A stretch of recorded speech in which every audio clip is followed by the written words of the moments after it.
Woe to the rebellious children, saith the Lord, that take counsel, but not of me, and that cover with a covering, but not of my spirit, that they may add sin to sin, that walk to go down into Egypt, and have not asked at my mouth, to strengthen themselves in the strength of Pharaoh, and to trust in the shadow of Egypt. Therefore shall the strength of Pharaoh be your shame, and the trust in the shadow of Egypt your confusion.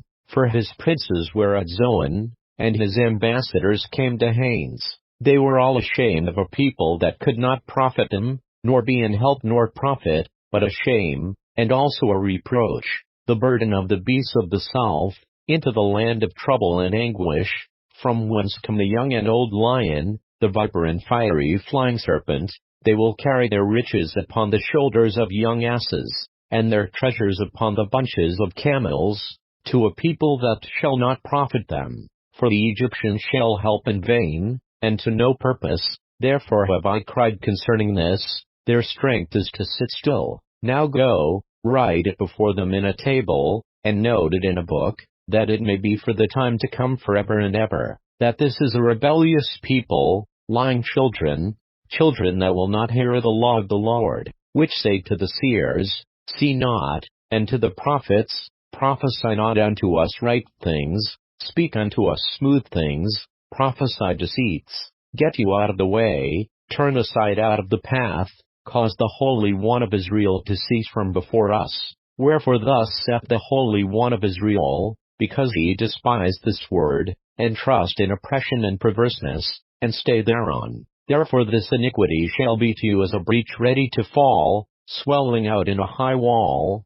whose breaking cometh suddenly at an instant, and he shall break it as the breaking of the potter's vessel that is broken in pieces. He shall not spare, so that there shall not be found in the bursting of it a sure to take fire from the hearth, or to take water withal out of the pit. For thus saith the Lord God, the Holy One of Israel, in returning and rest shall ye be saved, in quietness and in confidence shall be your strength, and ye would not. But ye said, No, for we will flee upon horses, therefore shall ye flee, and we will ride upon the swift, therefore shall they that pursue you be swift. 1,000 shall flee at the rebuke of one, at the rebuke of 5 shall ye flee, till ye be left as a beacon upon the top of a mountain, and as an ensign on an hill. And therefore will the Lord wait, that he may be gracious unto you, and therefore will he be exalted, that he may have mercy upon you, for the Lord is a God of judgment.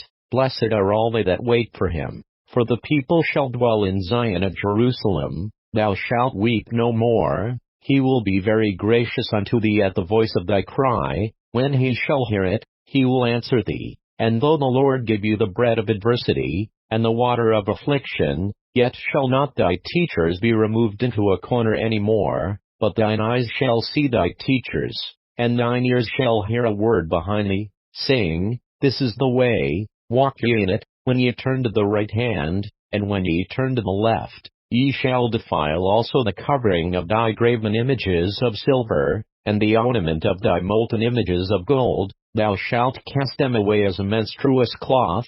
Thou shalt say unto it, Get thee hence. Then shall he give the rain of thy seed, that thou shalt sow the ground withal, and bread of the increase of the earth, and it shall be fat and plenteous. In that day shall thy cattle feed in large pastures. The oxen likewise and the young asses that ear the ground shall eat clean provender, which hath been winnowed with the shovel and with the fan. And there shall be upon every high mountain, and upon every high hill, rivers and streams of waters in the day of the great slaughter, when the towers fall. Moreover the light of the moon shall be as the light of the sun, and the light of the sun shall be sevenfold, as the light of 7 days, in the day that the Lord bindeth up the breach of his people, and healeth the stroke of their wound. Behold, the name of the Lord cometh from far, burning with his anger, and the burden thereof is heavy. His lips are full of indignation, and his tongue is a devouring fire, and his breath,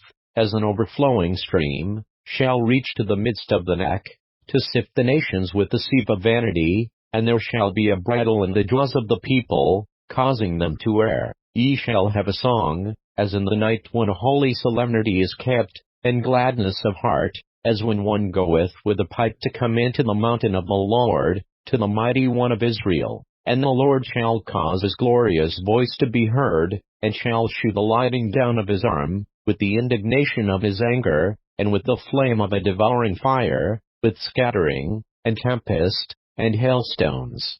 For through the voice of the Lord shall the Assyrian be beaten down, which smote with a rod, and in every place where the grounded staff shall pass, which the Lord shall lay upon him, it shall be with tabrets and harps, and in battles of shaking will he fight with it. For Tophet is ordained of old, yea, for the king it is prepared, he hath made it deep and large, the pile thereof is fire and much wood, the breath of the Lord, like a stream of brimstone, doth kindle it.